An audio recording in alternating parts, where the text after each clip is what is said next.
The Rainmaker Multiplier On-Demand Series is brought to you by Clarity to Prosperity, a financial training, coaching, and IP development organization led by financial advisors, coaches, and business leaders committed to taking a holistic approach to advising. To learn more about our organization and upcoming training opportunities for financial professionals, visit claritytoprosperity.com. Welcome to the Rainmaker Multiplier On-Demand webinar. This series is accompanied with a podcast as well as a white paper. The series covers relevant topics around how you can multiply yourself as the Rainmaker in your financial services practice. Learn how you can take advantage of efficiencies, how to bring on associate advisors, new profitable revenue streams, and to utilize thought leadership within the financial services industry to grow your business. In short, the Rainmaker Multiplier On Demand is about how to multiply yourself and your revenue. Today, our topic is multiplying your results with the 3 Cs of delegation.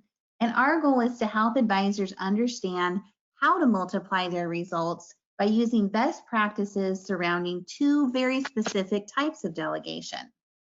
Today, I'm your host. I'm Mary Sterk. I'm the Senior Vice President of Coaching with Clarity to Prosperity and also a partner. I also own Sterk Financial Services, which is a large independent financial firm in the Midwest.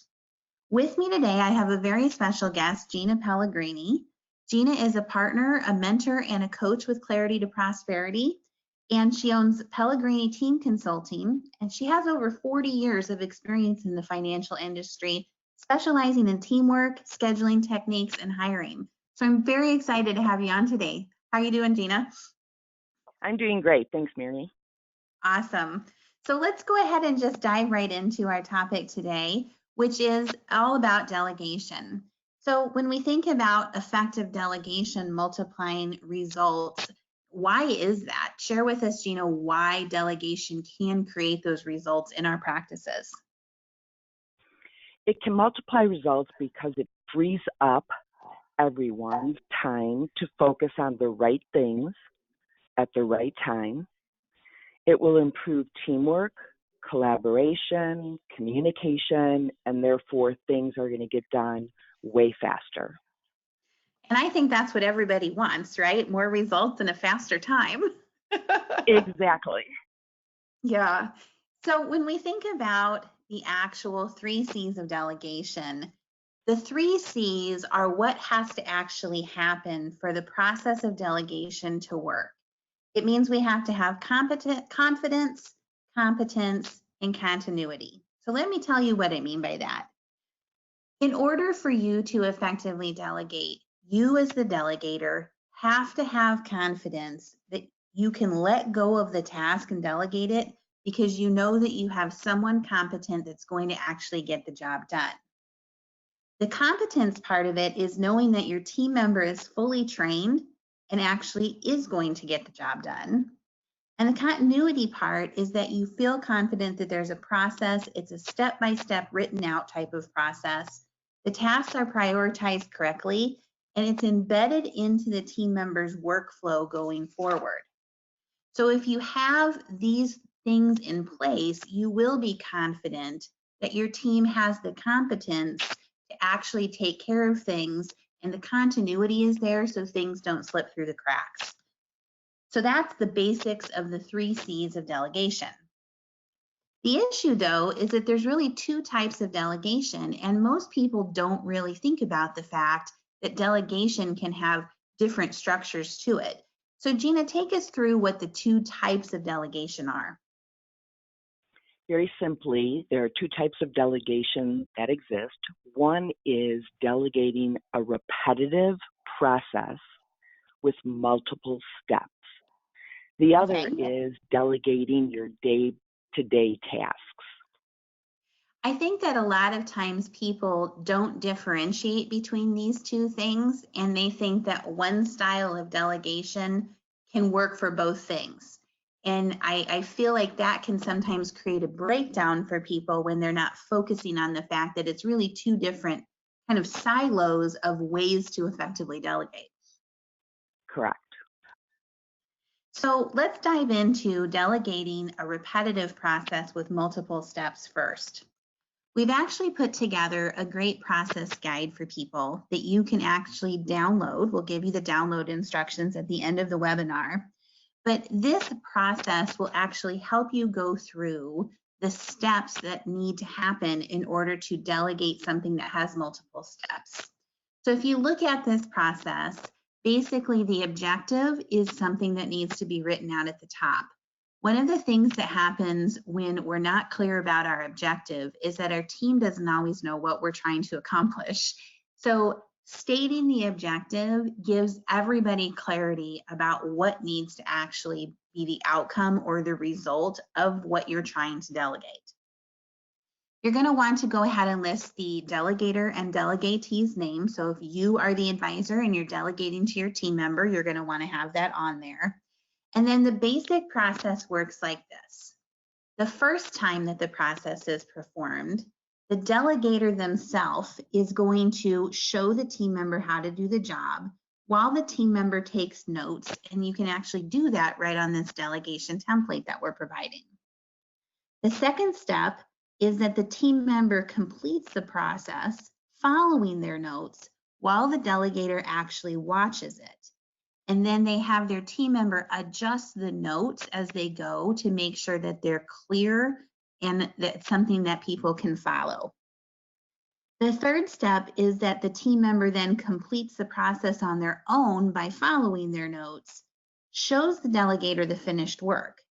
The team member would then verbally explain how they completed the process, and that's going to give the person delegating it insight as to whether it's being done correctly, and then they can check their notes for accuracy. Step 4 is that the team member would finalize their notes and save it to an agreed upon location. Step 5 is that the team member will add timely follow-ups in their CRM to complete the tasks in an agreed upon fashion. That piece is so important because that's the continuity. It's embedding these as a follow-up task if it's something that needs to be done on a recurring basis into a CRM to prompt that team member to get it done, and also so that you as a delegator have ways to check to see if it's being done by seeing if there's overdue tasks in the CRM. And then lastly, the team member is going to continue to complete their process and have the delegator review it until the delegator has complete confidence that they can basically say that that task is delegated and don't need to be reviewing the work anymore. So in a nutshell, if you do it like this, delegator shows, trainee takes notes. Next step is trainee does it while the delegator's watching. And then the trainee does it on their own and shows their results. If you follow that process, you're able to build the confidence that your team member has competence. And then by embedding it into the CRM, you're creating that continuity part. So this is an example of a process that would have been written using this style of delegation technique. And Gina, share with us a little bit about why you would use something like this and how it actually works. Well, the key thing to creating a process is giving an internal team member something to follow. It doesn't matter if it's 3 steps or 9 steps, but it keeps them on track. So our example is dictation follow-up process. And there's an objective. Of course, we want the advisor to delegate as much as possible and make sure that things flow after a meeting. And therefore, the delegator would be the advisor, the delegatee would be the executive assistant. But the steps are there for that executive assistant to follow. So when the dictation is received, they're going to save it to their master dictation list, wherever that's going to be located, which we'll talk about more in a second. They're going to transfer the actions or delegate it on to somebody else. All the notes are going to go into the CRM, and any future follow-ups are going to be in the client file CRM, and then the tasks are going to be assigned so that the correct team member is actually handling it. And the key thing about having this step-by-step process is if I'm doing it, if you're doing it, or if Sally comes in, there is something to follow. And therefore, again, it builds confidence. Yeah, and I think that's huge. And one of the things that you said is there's something for a team member to follow. You know, especially when you have a smaller office, if there's somebody that's not there, let's say there's somebody that's sick or there, if you lose a employee or something like that, it's really Mhm. great if it's written in such a way that anybody can pick them up and follow it. Right. It's a great training tool as well. Most definitely. So not only are you able to effectively delegate something and free up your own time, but you're building at the same time these training tools so that there's a ease of workflow in your office, no matter who's actually doing it. Correct. So we have the multi-step delegation template available for you to download, and the link will be at the end of the webinar. And as we said, when you're going through it, you'll just want to be very clear that steps are written in such a way that anybody can pick up this page and follow the steps of the delegation because they have a template, they have a list to follow, and they can check things off as they go along.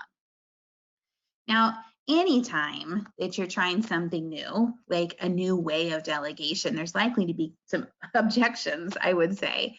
And usually what we find is that you as the advisor yourself has objections about delegating. So we want to kind of dive in and talk a little bit about those. So Gina, what are some of the most common advisor objections to delegating that you've visited with people about with your experience? Well, first, time. They usually feel if it's going to take me 10 minutes to explain it to someone, I can just do it myself. Right. Another thing is that they get really nervous that it's going to go into this deep, dark hole and it's going to fall through the cracks. And then sometimes people just feel I'm too busy to do this, to create a process, to follow a process, and again, even to delegate. And to me, when it's repeatable, it's doable, and processes allow it to be repeatable. Yeah, and I guess I have a fundamental belief that if something is worth doing more than once, you probably should have a written process for it. But if Right. something is being done more than once, it's also an opportunity to train someone on your team to become an expert at that. And anytime you Correct. can get someone else to be that expert, I think it's great for you as the advisor. Yes, and the other thing too is when you take the time, let's just say it takes 20 minutes, and there's a repeatable process to follow, that 20 minutes is going to give the advisor so much more time to be in front of people, networking opportunities. It also, again, gives the confidence to the team member that they're on the right track and they're doing what they're there to do. Absolutely. Okay, so that covers the multi-step delegation process, but now let's go ahead and move on to delegating day-to-day tasks. These are the things that come up during the course of a regular day that a team member basically already knows how to do. So the tricky thing is that most advisors delegate in several forms. They delegate by email, by mobile dictation. They might give verbal email as they walk by somebody's desk. In my office, we call that drive-by delegation. Right. Sometimes we do it by a phone call. We'll call our assistant and ask them to do something, or we'll walk by and throw something on their desk with a sticky note on it. And the truth is that while your team is there to support you, delegating in several formats actually makes them unproductive. And that's especially Crazy. Yeah, exactly. I bet if we asked your lead assistants, they would agree with that for sure. Right. But the one that's most difficult is if you verbally delegate, because when you verbally delegate, you are not leaving any kind of, I guess, trail, I would say, of what you're actually trying to do. And when we verbally delegate, we have the least amount of clarity of what we want to have done because it's just trying to get something out of our head.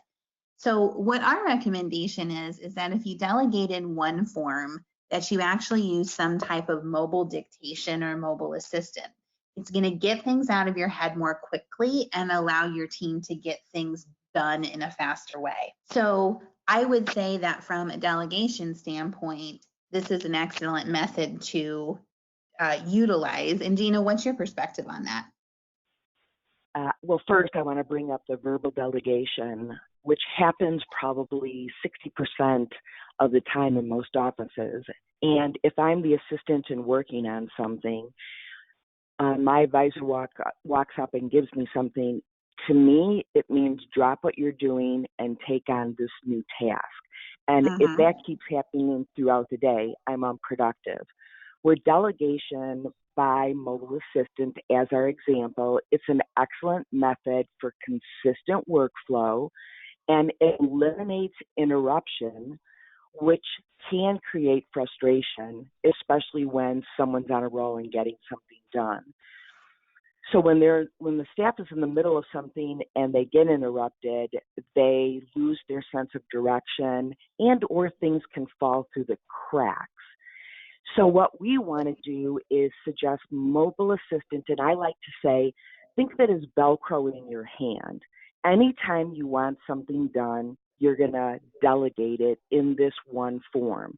It's going to help clear your mind of what happened during a meeting, during the day. The simplest thing can just go into mobile assistant.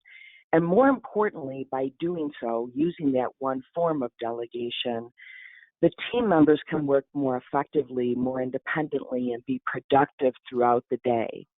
And obviously, they will accomplish more if the interruptions are kept to a minimum. Everything can be delegated. I think that's very true. For instance, I have my mobile dictation right on my cell phone, and I can just push a button and I can dictate what I need to have done. I usually start out my dictations by saying action items for the team, and then I'll list who the team member is that needs to do it and what I'd like to have done. And it's just very, very clear that way. But it also frees up my time from having to think about what I need to write. I can literally just talk it out and get it to them in a very easy and quick way. And you can be thorough and do it 24/7. Exactly. So the thing about it is that from your team's perspective, if you're throwing things at them from all different angles, it can keep them unproductive, but it's also hard for them to stay organized. So to keep the tasks organized as they're coming to them, we would recommend that they work with one single to-do list. And that to-do list would have headers like client service or scheduling, because we have to remember that your team's time is as important as yours is, because they are getting so much done that directly connects in with your clients. So if they have one to-do list and they prioritize their time during the day on the right activities, their productivity is really going to go through the roof.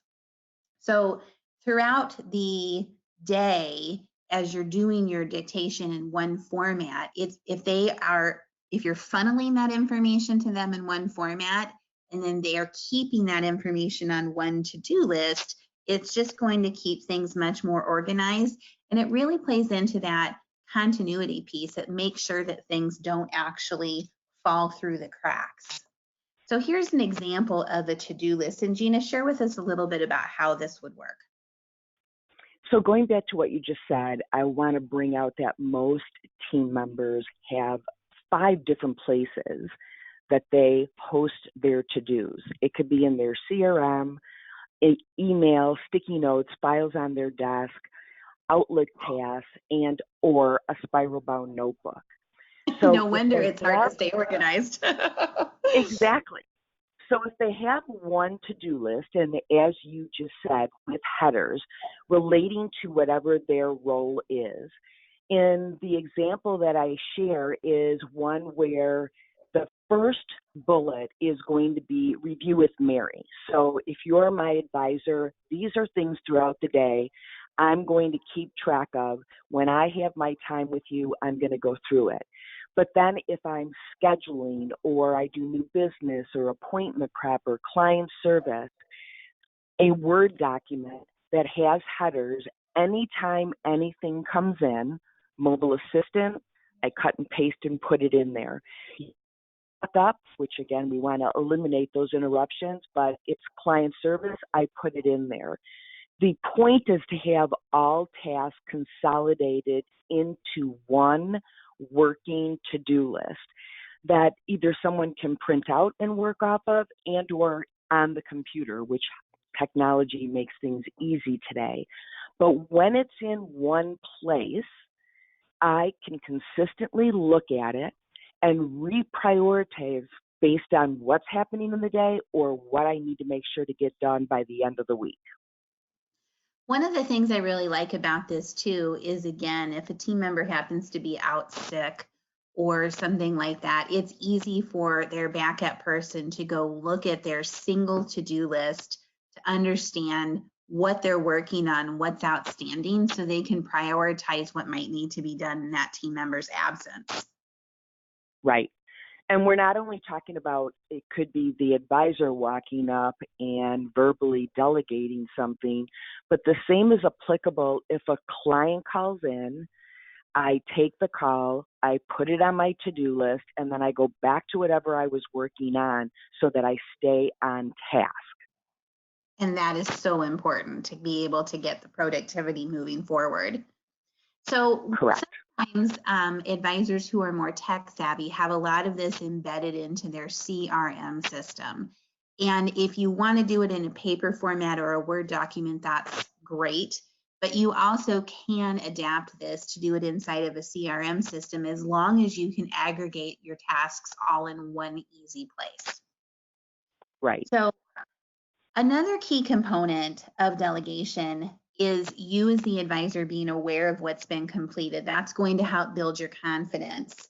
Now, this doesn't mean that you want to know every little thing that your team member has done during the day. However, there are certain things that for sure you're going to want to be in the loop with. And if you know you're eventually going to ask if it's gotten done, then that means you're creating an interruption point in your team member's day. So instead of having to ask and interrupt, having some type of daily wrap-up email is going to eliminate that back and forth. Now, a daily wrap-up email, when you start asking your team to do this, sometimes it can make them feel as if you don't trust they're getting the work done. But what you want to know is that it is done, and we'll talk a little bit about how to visit with your team member about this so they understand that this daily wrap-up is actually a great tool that will help them save time so that you're not interrupting them as much. Yes, and every time the advisor walks up and asks a team member about something, they really want to check it off in their head. But if the team member is in the middle of something else, they'll look at the advisor with it like a deer in the headlights, like you're talking about John Jones, and the task is already completed, but they're thinking about something else. However, because the advisor likes to be in the know, again, of certain things, if the team member is creating this wrap-up email and sends it to them at the end of every day, they don't have to worry about interruptions. The team member doesn't have to send a ton of emails all day long, keeping them in the loop. It's just one simple means of communication. The advisor can check things off in their head. The team member can get more done in a day.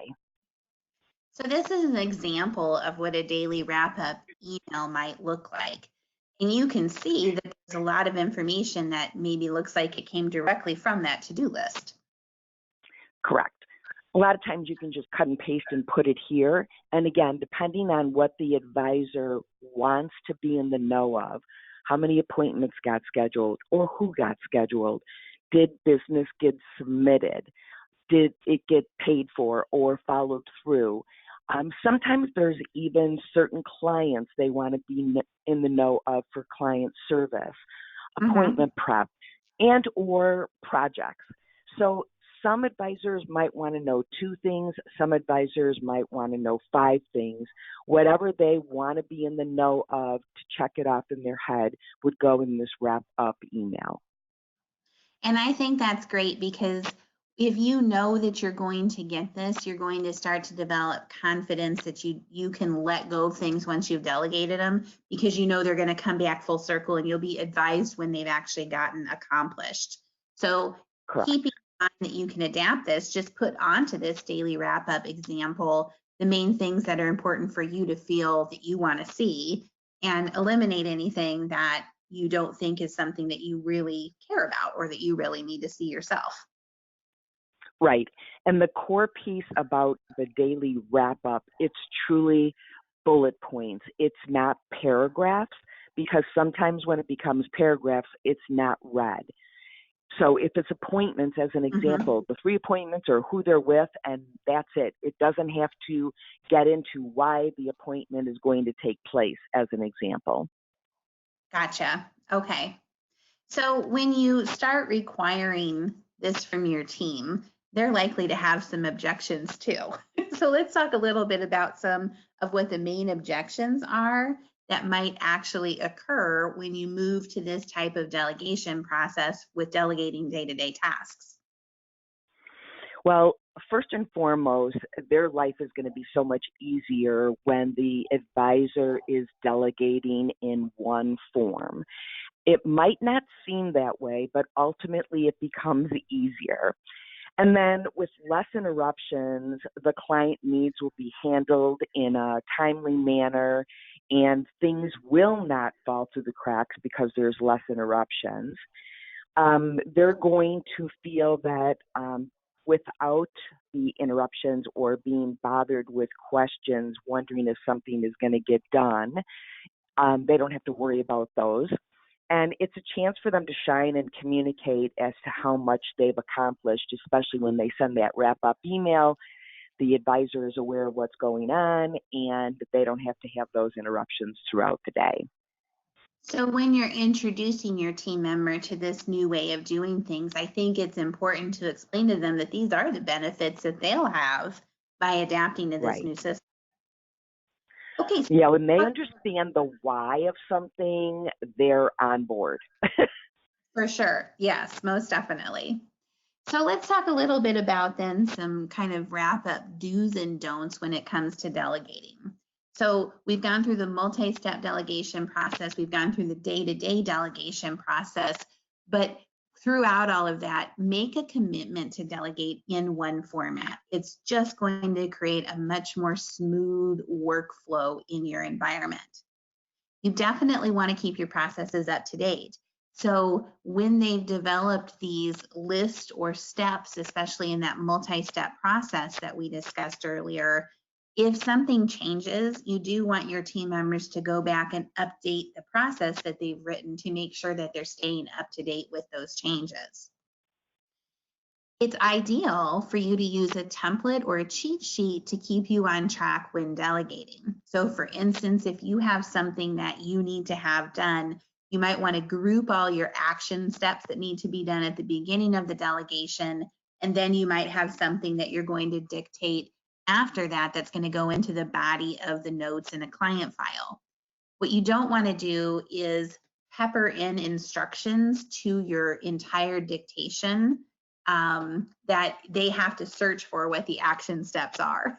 So you'll want to lump them together either at the beginning or at the end of whatever it is you're dictating, if it's going to go into a client file, to keep those very clear what needs to be done. And then finally, if it is something that's going to require some research or effort on your team's part to actually do, you really want to give some parameters on how much time you want your team to spend if they have to research something. This is very important because sometimes as an advisor, you may think, well, this should just take 10 minutes to do. But the truth is, to do it the way they're interpreting it should be done might take 3 hours to do. And as an advisor, that might not have been your intent for them to spend so much time on something, or for you to be paying them to spend so much time on something. So if it is going to be something a little bit out of the norm, or if they have to research or look into something, it's a great idea to give them parameters to say, listen, I only want you to spend about 10 or 15 minutes on that. If you can't find an answer within that time, then circle back to me. And that's going to help streamline what they're actually doing because they have clarity on how much time you want them to spend on something. Right. Along with some do's. And if I could just add one more thing, Mary, going back to the cheat sheet, with some advisors, they get distracted when they're delegating, and it's great when they're using one form of delegation, but as they are dictating, other things come into their head. So another form of cheat sheet is, like client name, what happened, what needs to take place, when does it need to be done by. It's actual bullet points that they follow, and some people will have it laminated in their office, in their car, at their home. So whenever they're going to dictate, they have a formation to follow themselves, just like our step-by-step processes. Yeah, that makes a lot of sense. Okay, so some of the things that we yes, exactly. We don't want people to have or expect that they're going to read your mind. The clearer you are in communication, the easier it is for them to get it done in a timely fashion. With that said, don't delegate last minute. Again, that creates frustration and also mistakes. Don't delegate in various forms. That means it's spread out and they can't keep reprioritizing, especially with things that are coming up and they get sidetracked with other interruptions. And don't underestimate, as Mary just said, how much time it takes to complete something. Again, it might take them a half hour, maybe you 5 minutes as the advisor, but ultimately they'll get it done in a timely fashion. So to wrap things up, you really can multiply your results by adopting these 3 C's. If you use these systems, you're going to create the confidence that you can let go of things and you're going to delegate more, and that's going to free up your time. Your team is going to have the competence that they're fully trained on everything and that they actually know how to get things done. And the continuity will be in place because it's embedded into their workflow, it's embedded into their process, and it's clear what has to happen for anybody that's going to pick those things up. And the ultimate benefits are your team productivity is going to go up. They're going to feel empowered. You, the advisor's confidence level will rise. And it will free you up to focus on the next level of thinking. And I think that we all want that. Yes, we do. So the Rainmaker Multiplier On Demand has a lot of different assets that you can tap into. People like to learn new techniques, new things in different ways. So in addition to this webinar, we actually do have a great white paper about this topic, the 3 Cs of Delegation. So you might want to go ahead and download that so you can dig in a little bit further. It also has links in it for you to be able to tap into these different documents that we were talking about. So everything that you saw here in the webinar, from the multi-step delegation process guide to the template to the day-to-day delegation from both the advisor and the team perspective, those to-do list examples, the daily wrap-up examples, you can download all of these right here at claritytoprosperity.com/rainmaker-documents-E2. We also have this on a podcast if you like to listen about things, and that should be able to complete the way that you take in this information, whether it's webinar, podcast, or white paper. We've got something for you to escalate your skills and to adopt the 3 Cs of delegation. So thanks so much for listening. We hope you have found this extremely valuable, and thanks for being a part of the Rainmaker Multiplier On Demand. The Rainmaker Multiplier On-Demand Series is brought to you by Clarity to Prosperity, a financial training, coaching, and IP development organization led by financial advisors, coaches, and business leaders committed to taking a holistic approach to advising. To learn more about our organization and upcoming training opportunities for financial professionals, visit claritytoprosperity.com.